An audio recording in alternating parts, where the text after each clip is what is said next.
Perkenalkan, nama saya Naciria Mariansang. Baiklah, saat ini kelompok kami akan mempresentasikan materi mengenai yang pertama kas dan bank, yang kedua piutang, yang ketiga persediaan, yang keempat aset tetap tak berwujud, yang kelima hutang lancar, yang keenam hutang jangka panjang, dan yang terakhir modal. Laporan arus kas adalah laporan yang harus menggambarkan secara terperinci mengenai data dari aliran dana kas masuk dan dana kas keluar dari suatu perusahaan. Arus kas memiliki beberapa manfaat bagi perusahaan, di antaranya arus kas dapat menilai kemampuan dari suatu perusahaan untuk menjalankan bisnis melalui kemampuan dari entitas tersebut untuk menghasilkan kas dan setara kas. Laporan arus kas diklasifikasikan menjadi 3 bagian. Yang pertama ada aktivitas operasional, yang kedua aktivitas pendanaan, dan yang ketiga aktivitas investasi. Dalam penyajian laporan arus kas terdapat 2 bentuk penyajian, yaitu dengan menggunakan metode langsung dan metode tidak langsung.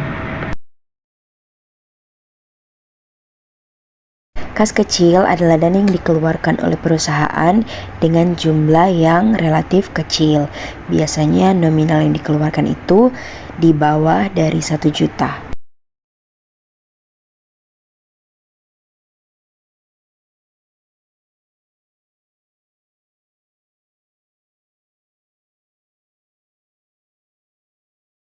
Rekonsiliasi bank adalah sebuah analisis pencatatan informasi mengenai perbedaan antara jumlah saldo rekening koran dan saldo kas pada perusahaan. Dengan kata lain, rekonsiliasi bank ini adalah penyesuaian antara saldo yang ada di perusahaan dan saldo yang ada di bank. Yang pertama ada deposit in transit atau setoran dalam proses. Yang kedua, outstanding check atau cek beredar. Dan yang ketiga, non-sufficient fund check atau cek kosong.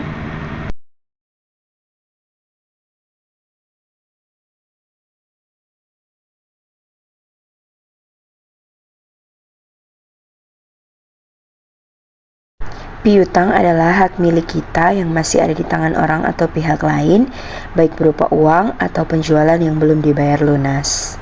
Ciri-ciri piutang, yang pertama memiliki nilai jatuh tempo, yang kedua memiliki tanggal jatuh tempo, dan yang ketiga terdapat bunga yang berlaku. Yang pertama, piutang usaha. Piutang usaha timbul dari pembelian kredit pelanggan. Yang kedua, ada wesel tagih, yaitu surat formal yang diterbitkan sebagai utang. Yang ketiga, ada piutang lain-lain yang mencakup piutang bunga, piutang gaji, dan lain-lain. Ada metode langsung, ada metode tidak langsung.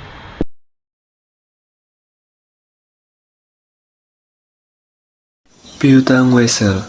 Piutang wesel merupakan janji tertulis yang dibuat oleh pihak debitor yang terhutang kepada pihak kreditor yang memberi utang untuk membayar sejumlah uang seperti yang tertera dalam surat janji tersebut pada waktu yang telah ditentukan di masa yang akan datang.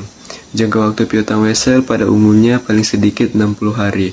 Kemudian di sini akuntansi untuk mencatat piutang wesel dibagi 3, yaitu yang pertama pengakuan piutang wesel, yang kedua penilaian piutang wesel atau pelunasan piutang wesel, dan yang ketiga pelimpahan atau pengalian dan pendiskontoan piutang wesel.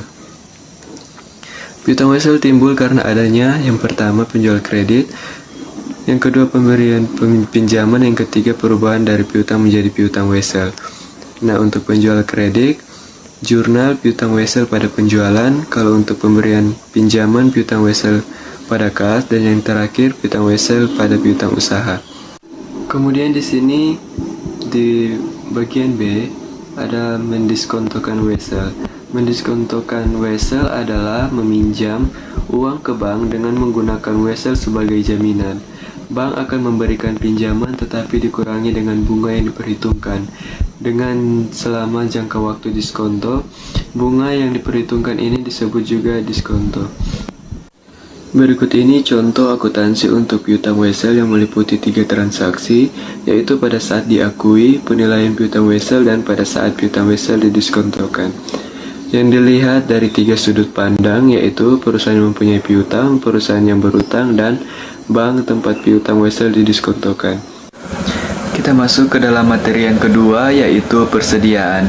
Persediaan adalah barang tersedia untuk dijual dalam kegiatan usaha biasa, dalam proses produksi untuk penjualan tersebut, dalam bentuk bahan atau perlengkapan untuk digunakan proses produksi atau pemberian jasa. Di sini terdapat 3 jenis perusahaan berdasarkan jenis perusahaan.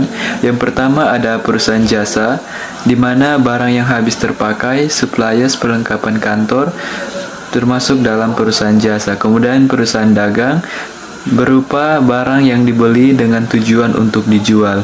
Dan yang ketiga yaitu perusahaan manufaktur, di mana bahan baku penolong, barang dalam proses, barang jadi atau produk selesai, termasuk dalam perusahaan manufaktur. Kemudian metode pencatatan persediaan. Di sini terdapat 2 metode yang digunakan untuk pencatatan persediaan, yaitu metode pertama yaitu metode fisik atau periodik. Pada metode ini, setiap ada mutasi persediaan tidak ada catatannya, sehingga untuk mengetahui nilai persediaan harus dilakukan dengan perhitungan secara fisik. Begitu juga HPP baru dapat dihitung setelah persediaan akhir sudah dihitung. Kemudian metode yang kedua yaitu metode buku atau perpetual. Pada metode ini setiap ada mutasi persediaan selalu dilakukan pencatatan sehingga sewaktu-waktu dapat diketahui saldo dari persediaan. Kemudian terdapat juga 3 metode yang digunakan untuk perhitungan persediaan, yaitu metode FIFO, first in first out, metode rata-rata, dan yang ketiga metode identifikasi khusus. Baik, sekarang kita akan masuk ke dalam materi yang ketiga, yaitu aset tetap berwujud dalam PSAK nomor 16. Aset tetap berwujud yaitu aktiva berwujud yang diperoleh dalam bentuk siap pakai atau dibangun lebih dulu, yang digunakan dalam operasi perusahaan, tidak dimaksud untuk dijual dalam rangka kegiatan normal perusahaan dan mempunyai masa manfaat lebih dari 1 tahun. Di sini terdapat 4 jenis-jenis aktiva tetap. Yang pertama, aktiva tetap yang umurnya tidak terbatas seperti tanah pertanian. Kemudian ada aktiva tetap yang umurnya terbatas dan apabila sudah habis masa penggunanya bisa diganti dengan aktiva sejenis, misalnya mesin dan kendaraan. Kemudian yang ketiga, aktiva tetap yang umurnya terbatas dan apabila sudah habis masa penggunanya tidak bisa diganti dengan aktiva sejenis, misalnya barang tambang. Dan yang terakhir, aktiva tetap yang dapat diganti dengan aktiva yang sejenis penyusutannya disebut depresiasi, sedangkan penyusutan sumber alam disebut deplesi. Kemudian di sini terdapat juga aktiva tetap dinilai sebesar nilai buku dan harga perolehan aktiva tetap. Untuk cara memperoleh aktiva tetap terdiri dari 4. Yang pertama, dibeli secara tunai, dibeli secara angsuran, ditukar dengan surat berharga, dan diperoleh dari hadiah atau donasi. Itulah beberapa cara untuk memperoleh aktiva tetap. Kita masuk ke dalam materi yang terakhir atau materi keempat, yaitu tentang hutang jangka pendek. Hutang jangka pendek adalah hutang yang diharapkan dapat dilunasi dalam siklus operasi normal perusahaan atau diharapkan dilunasi dalam waktu 12 bulan sesudah tanggal pelaporan. Kemudian dalam hutang jangka pendek, ada beberapa jenis hutang jangka pendek, yaitu yang pertama utang dagang, di mana utang dagang timbul karena adanya perbedaan waktu antara saat diterimanya barang atau jasa dan pembayarannya. Kemudian ada juga utang wesel.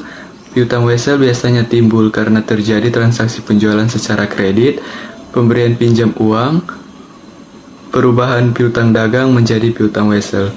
Kemudian ada juga utang pajak penghasilan. Utang pajak penghasilan adalah pajak penghasilan berdasarkan penghasilan kena pajak yang belum dibayarkan perusahaan kepada pemerintah. Kemudian ada juga utang PPN. Utang PPN tersebut merupakan PPN yang dibayar oleh pembeli atas pembelian barang kena pajak atau jasa kena pajak kepada penjual, sehingga hutang PPN tersebut harus dibayarkan oleh penjual. Selanjutnya ada utang dividen. Utang dividen timbul apabila laba ditahan itu saldonya mencukupi untuk pembagian dividen, tetapi saldo kas yang ada tidak cukup. Baiklah, di sini saya akan menjelaskan tentang utang usaha. Utang usaha adalah kewajiban perusahaan yang dapat adanya pembelian barang dan jasa yang dibutuhkan perusahaan yang baik beda utang usaha adalah kewajiban perusahaan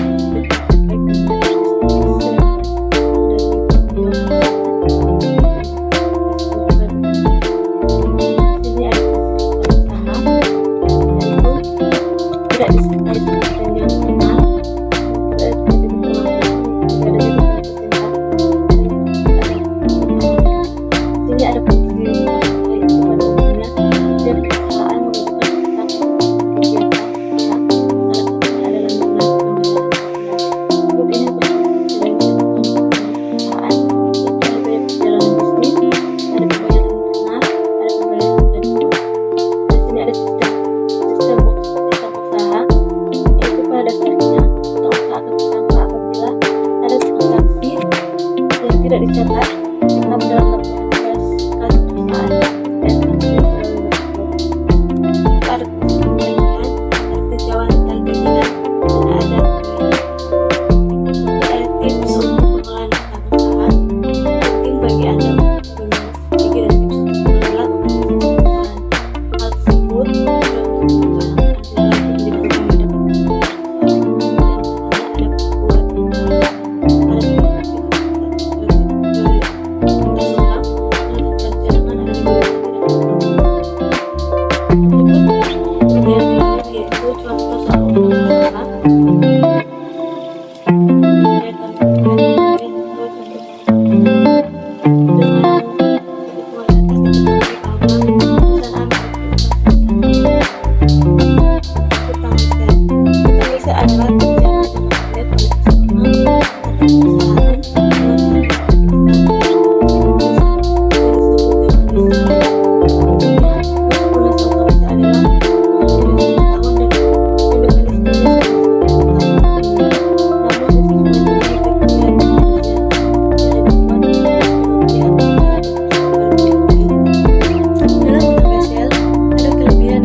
dividen, yaitu dividen saham, ada dividen equity, ada dividen dan ada dividen liquidity. Berikut di sini ada contoh tentang dividen. Kalau bisa lihat yang lebih layar, kita masuk dalam pendapatan persalinan. Apa itu pendapatan persalinan? Adalah yang tanggungan utang. Ini digunakan untuk mendefinisikan proses di mana perusahaan membayar sebelum bulan itu pelayanan. Kedua, di sini ada contoh kasus dan pencatatan pendapatan atau bisa lihat yang ada di layar sudah terlihat. Kita bisa lihat utang biaya. Apa itu biaya atau utang?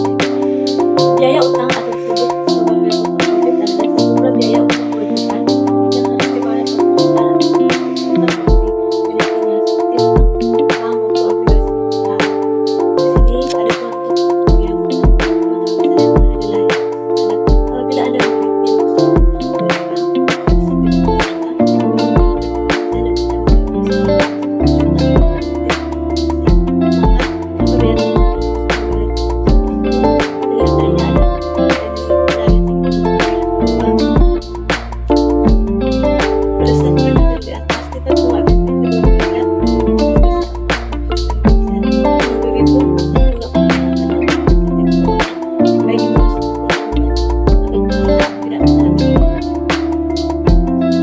Tentang hutang bonus, mulai dari pengertiannya, hutang bonus adalah bonus pegawai yang belum dibayarkan dalam jangka waktu tertentu. Biasanya hutang ini muncul setelah diumumkan pemberian bonus, namun bonus tersebut belum dibayarkan. Hutang bonus yang diberikan kepada karyawan dapat dihitung berdasarkan bonus hitung dari laba sebelum dikurangi bonus dan PPh. Kedua, bonus dihitung dari laba sesudah dikurangi PPh sebelum dikurangi bonus. Dan yang ketiga yaitu bonus dihitung dari laba sesudah dikurangi bonus dan PPh. Yang kedua dari perjanjian, misalnya kelebihan penjualan di atas jumlahnya tertentu. Berikut adalah contoh soal dari utang bonus.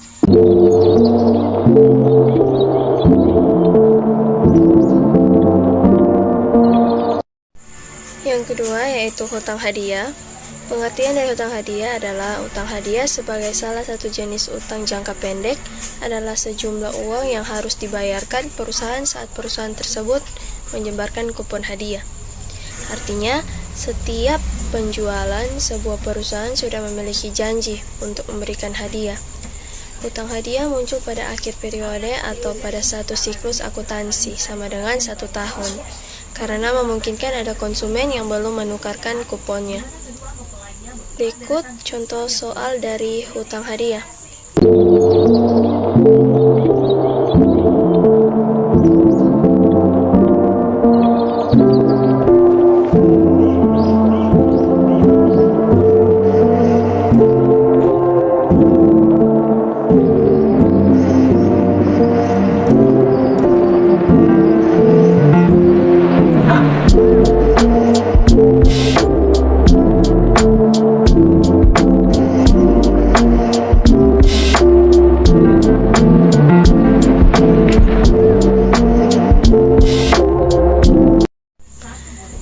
Materi berikut yaitu hutang garansi. Pengertian hutang garansi yaitu kewajiban yang timbul sebagai akibat pemberian garansi atas penjualan barang atau jasa. Perlakuan terhadap biaya garansi yaitu garansi diakui sebagai biaya pada periode penjualan atau expense warranty treatment. Biaya garansi diakui jika garansi tersebut telah terjadi atau sales warranty treatment.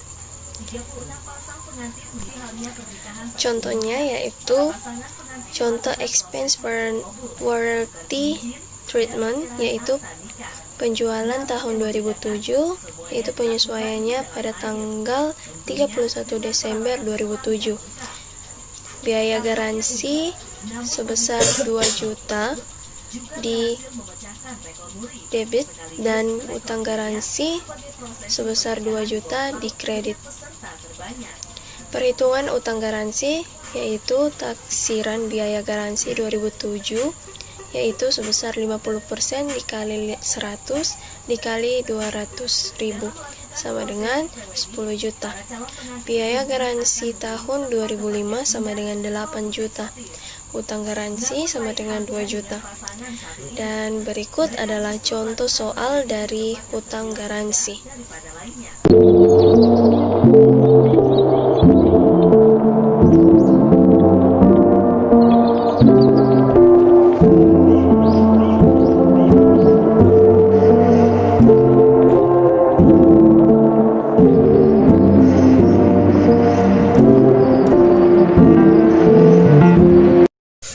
Materi berikutnya yaitu utang jangka panjang. Pengertian dari utang jangka panjang yaitu utang jangka panjang adalah salah satu kewajiban keuangan perusahaan yang dapat dilunaskan dalam jangka waktu lebih dari 1 tahun. Bahkan jatuh tempo pelunasan utang berkisaran sekitar 5-20 tahun, tergantung pada perjanjian kedua belah pihak. Biasanya pihak yang memberikan pinjaman utang jangka panjang adalah bank, investor, maupun perusahaan lainnya. Nantinya, uang ini akan digunakan untuk pembelian alat, menggaji karyawan, pemasaran, operasional, produksi, dan pengembangan riset. Dan berikut adalah jenis-jenis utang jangka panjang serta pengertiannya. 1. Utang hipotek atau hipotek, yaitu hipotek adalah salah satu contoh utang jangka panjang yang dimana menggunakan sertifikat tanah, bangunan, perlengkapan kantor, mesin, dan hak cipta. Sedangkan jenis utang jangka panjang yang kedua yaitu utang obligasi, merupakan salah satu jenis utang dengan cara meminjamkan surat-surat berharga obligasi. Adapun kesepakatan tersebut dapat dilakukan berdasarkan perjanjian dengan nominal utang yang dicantumkan melalui surat obligasi. Dan berikut adalah contoh soal dari utang jangka panjang.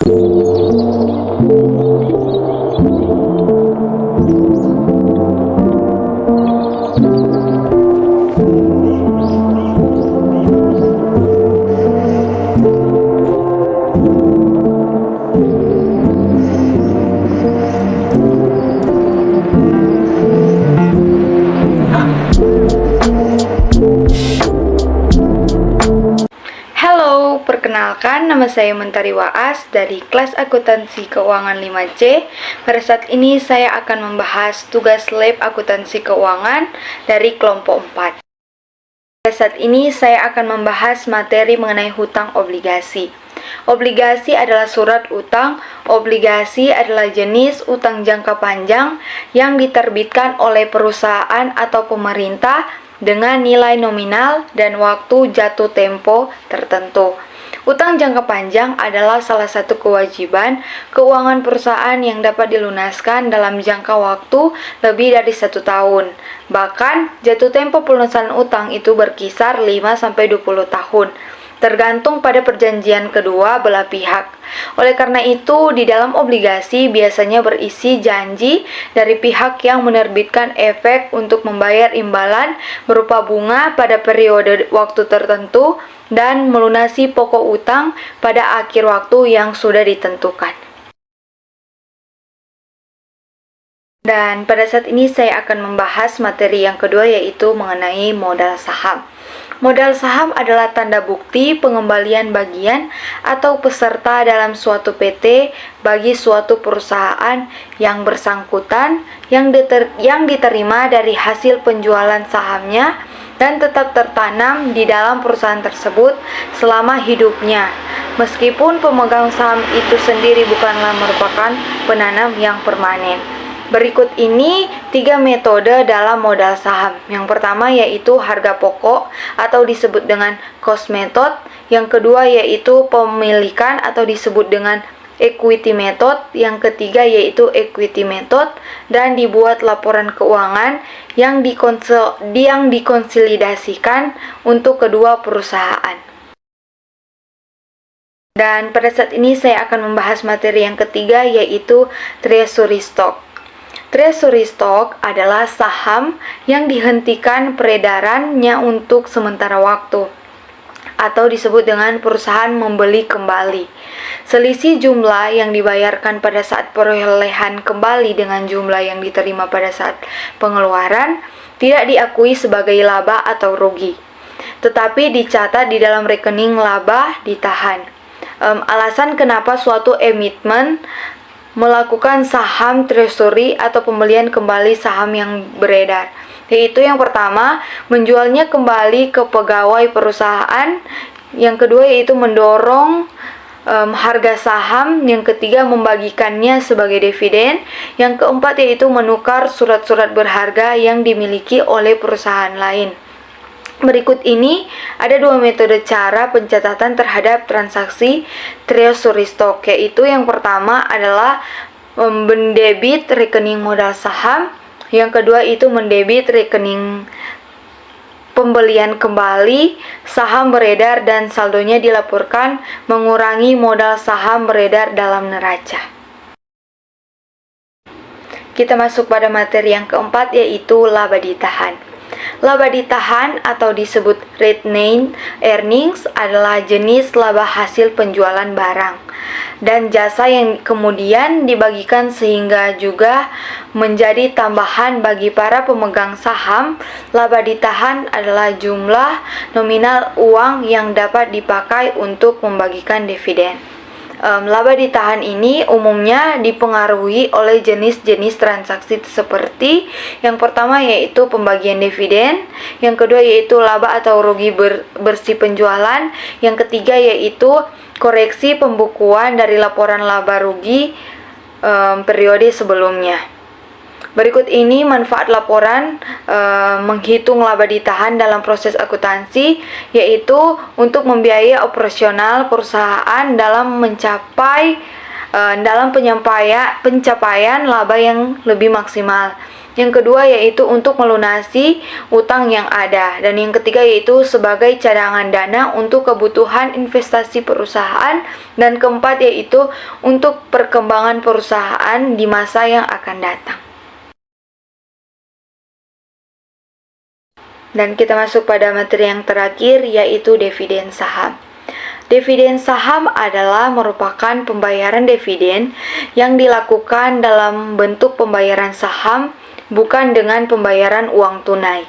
Dividen saham dikeluarkan sebagai pengganti dari dividen tunai ketika perusahaan mengalami kekurangan kas tunai. Dividen saham dapat memberikan pendapatan jangka panjang untuk pemegang saham, yaitu dapat diprediksi dari potensi pertumbuhan saham perusahaan tersebut. Perusahaan memberikan dividen saham dalam bentuk lembar saham sehingga saham yang beredar memiliki peningkatan jumlah lembar saham. Nah, berikut ini jenis-jenis dalam dividen saham. Yaitu yang pertama ada dividen interim, adalah jenis dividen yang dibayarkan oleh perusahaan antara 1 tahun buku berikutnya, atau antara dividen final atau satu dengan dividen final berikutnya. Yang kedua yaitu dividen final atau disebut dengan jenis dividen kedua berdasarkan tahun buku setelah dividen interim. Yang ketiga yaitu dividen kas, adalah jenis dividen yang masuk ke kategori yang biasanya dibagikan oleh perusahaan. Sekian presentasi dari saya, terima kasih.